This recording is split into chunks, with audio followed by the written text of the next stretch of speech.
Alright guys, I wanted to do a second tour video to kind of take a moment and correct some of the mistakes that I made in the first video, as well as show you some of the new features. They had a large patch last night, and they've added a bunch of stuff to the game. So they've added some new ships, as well as some new things that you can do, and I just wanted to kind of show you some of the ships that I've acquired since the last video that I made.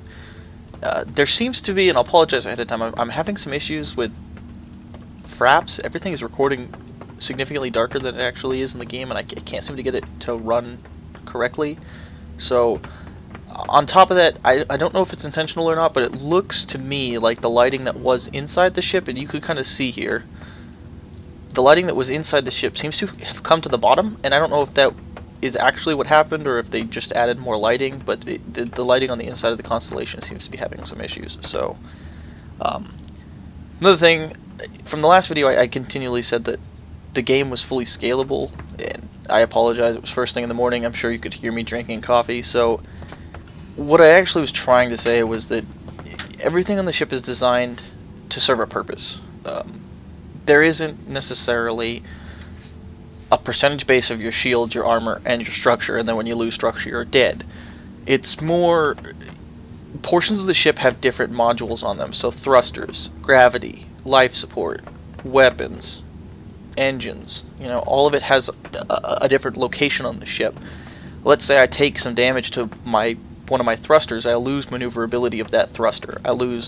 So if I'm trying to turn to that side, or if something that I'm doing requires that thruster, it suddenly doesn't function, and the game actually calculates that. It's very interesting. They have a full detailed video on that, and it applies to everything. It applies to life support, if it applies to gravity. If our gravity gets taken out, all of a sudden we start floating around in the ship, you know. So it's really interesting. I mean, obviously they don't have all of it fully in the game yet. This is really pre-alpha stuff, but just the idea of it, just the way they're showing us the features that they're working on, and some of the dev videos and whatnot, it's quite, it sparks the imagination, I guess you should say. The other thing I told you was that the constellation, you couldn't get into the top turret. That is actually wrong. You can. There's a button for up and down. I'm not going to bother going in right now because you can't see anything anyway, because I know it's so dark. But you can get in the top turret. The armor pops off. It's really cool. Like, you can kind of see how the stuff is going to work. Now I sent you guys pictures of my 300 series ship last time after the video went up, and since then I've traded that for a Hornet. Some guy had a Hornet, wanted a 300, and he traded it to me, so that was pretty cool. The Hornet's a lot more expensive than the 300 is, so I got a pretty good deal on that. This is designed for more of like a dogfighting. It carries a lot heavier weapon payload, but doesn't take as much cargo in exchange. So you can kind of see here. We'll just take a quick intro to the ship. A lot more weapons, better response and stuff like that, at least from what they're telling us so far.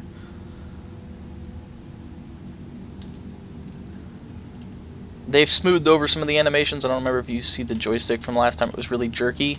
Obviously, they've done a lot of work on that. It seems that they've added a lot more detail too. I know it's kind of, maybe hard to tell, but there's like a new skin on the constellation. It shows some more like scarring, I guess. A little bit of metal fatigue, maybe not be the right word. Just different textures, I guess, on the exterior. A little bit more detail, a little bit smoother imaging. So the size of the patch that they've added to makes me think that they're getting ready to ramp up. Right now the hangar is still only single player. There is going to be a multiplayer. I don't know if you'd call it multiplayer, but your friends can come and kind of see what's going on in the hangar. They can come and interact with your ships and whatnot. And very soon here, I know I think they said it's under 4 months, maybe 6 months. I'm not 100%, but they're going to be releasing the Dogfighting Module. It's a fully playable module that allows you to get in and play and fight in the engine. They're developing it. They got some really preliminary videos that they've been showing us. So again, the ships that I have right now obviously is the Constellation. We've already toured that. The Hornet. This is the ship that I traded for, the Cutlass. This one is not fully in the game yet. They just have a statue for you. They're getting really close to releasing it. It's a two-man craft. It's about 5 meters longer than the Hornet is, so you see it's sort of in between the Constellation and the Hornet. carries a lot of cargo. It's supposed to be like a pirate ship according to the lore.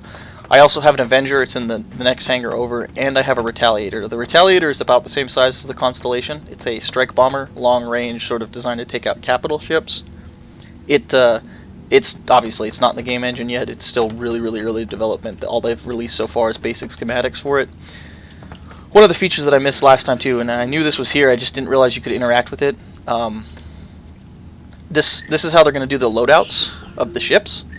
And you can kind of see, right now this is the Constellation. All you can do is change the guns on the Constellation, but the Hornet is a lot more variable. You can kind of see some of the, like if I go to weapons or if I go to power, you know, you can see I can pull the power modules out of there. I can go to thrusters. I can take the thrusters out of there. I can go to the cargo. I can remove the modules and stuff and replace them with different variants of whatever I have.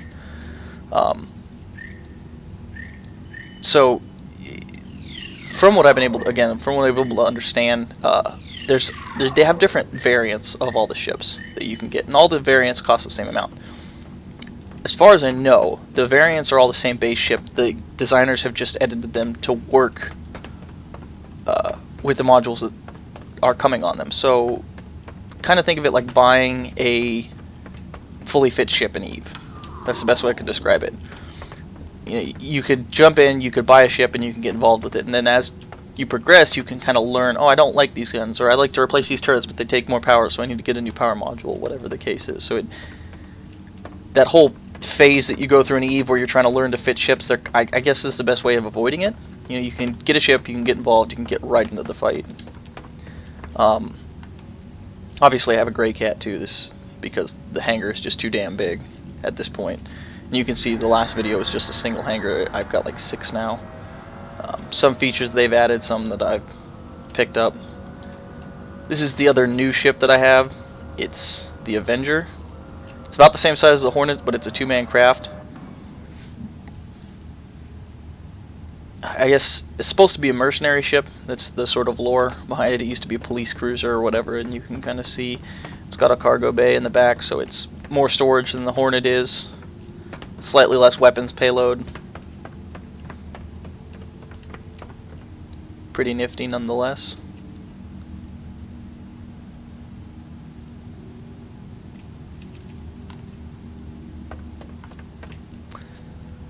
And I spoke with Calertra and with Jerry, and we've all kind of, you guys have all said the same thing. Oh, there's not a lot of functionality, and I'm totally aware of that. It's not something that I'm like, oh, I believe that this is just an awesome game. No, this is all really pre-alpha stuff. It's the way they've chosen to release the game is very interesting. And what I mean by that is, instead of just taking everybody's money from crowdfunding and pledges and whatnot and developing the game over the course of a couple of years and then releasing the game when it's finished, they're releasing it in small portions to allow people to get involved with the bug testing and the development, throwing their ideas out there. Hey, I think this is cool. Hey, what about this? I guess the best example is that as recently I was on the forums and there was a guy that had posted, he'd kind of come in here and looked at the way the cargo bay was in the Constellation, and he said it doesn't make a lot of sense. He kind of showed some problems that he saw with it, and the problems were legitimate and interesting, and then he came through and developed a whole 3D model fix for some of the issues, and I'm not 100% on this yet, but as far as I've been able to tell, some of the changes that he's getting on the Constellation, he also did one for another ship called the Freelancer, but they're actually going to look at those and say, oh, that makes a lot of sense, maybe we could try that, and it's really cool that they get that involved with the community, so I give them props for that. They've already said they're really supporting of mods. Modders they're actually going to be breaking the game up into private servers, and then there's going to be one large public server. So modders can have their own servers, and if the mods are good or if they work well with the game, they'll actually take them and put them onto the main server. They've already said that. Like a lot of the ships they're talking about are like modular, so that they can be edited and changed and have stuff added into them or taken away. So it should be pretty interesting. I think we got a lot of cool features to look forward to in that respect when the full Star Citizen comes out. This is one of the other things that they've added here. I can change clothes and play Barbies in space. Always awesome. But like I said, as far as the development cycle is concerned, they are throwing the multiplayer mods coming out soon, as well as the Dogfighting Module. And then after that, we're going to get a full single-player campaign, I believe, by mid-2014, maybe right around that time frame. They've said that the full release is scheduled for either late 2014 or mid-2015, something like that. So you know, we're looking at about a year and a half before we're seeing the full multiplayer MMO-style game. But before that comes out, there's going to be big portions of the game that are totally playable. Like I said, you can interact and do stuff with this now, and this is all really early stuff. And for you guys that have said to me there's nothing to do, well, now there is. I can take my gray cat over here and have some fun.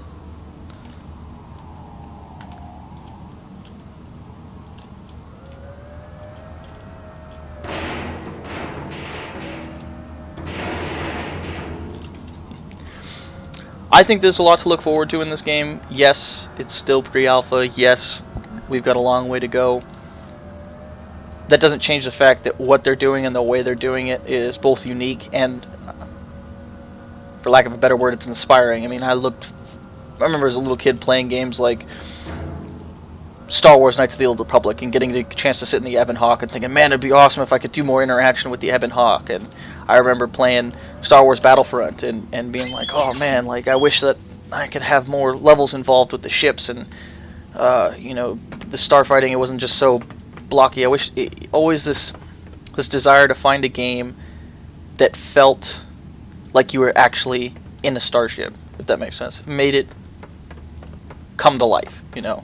And this game is well on the path to doing that. I think we have a lot to look forward to. I'm hoping once they release the Cutlass, I'll do another tour of the Cutlass as well as the Retaliator when it comes out. But I think we got a lot to look forward to. I think there's a lot that they're doing right with this game. A lot of problems that we've had. You know, we can talk about games that have come out recently. We've said things like, oh man, it feels like they're releasing a half-ass game, or it's like, oh wow, they released this game, they said it's a full release, $60, and this is just like, it's like a beta test. We're all just being used as a beta test, and it's bullshit. And this game is looking for a way to avoid that. They're looking to develop a game that is enjoyable to the gamer. I think that's just something that we have lost so much of recently, and I think that really is one of the big reasons why I'm looking forward to this. You know, why I'm so willing to get involved and do the bug reporting and kind of you just see, hey, this is an idea. What about this? And it's pretty cool. I really do think it's pretty nifty. So we'll see how it turns out, and I'll do some more tours as more ships come out.